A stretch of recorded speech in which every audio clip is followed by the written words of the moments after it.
So what happens? You've got maybe signs of inflammation in your body, or maybe you're just curious of what are the symptoms of detox, or possibly having a sluggish liver. I always call it a slow poison. If nothing else, the symptoms of detox are a slow poison, a loss of vitality. It's just, it's toxins. Our body can't keep up with them, and we start to feel fatigue, malaise, inflammation, brain fog, headaches. We see markers of chronic inflammation.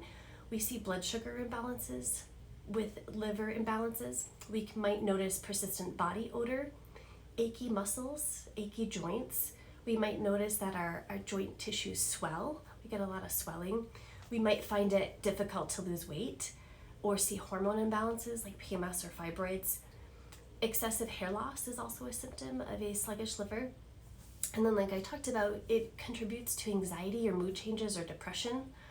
Often when the liver or even the gallbladder are sluggish, we'll notice an intolerance to greasy or high-fat foods that either upset our stomach or cause diarrhea.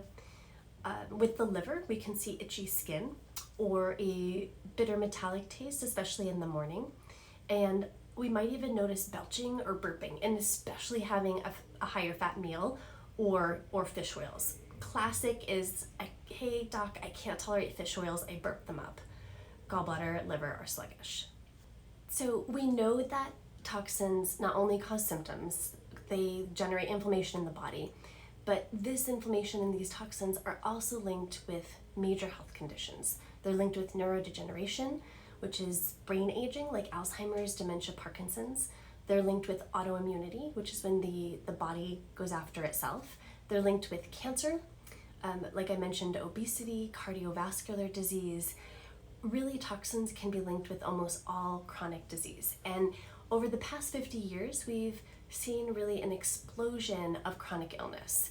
And by that I mean an illness not linked with a specific bacteria or a virus. So historically, illness was always linked to bacteria, or virus, or a gene. So you had malaria or polio or cystic fibrosis.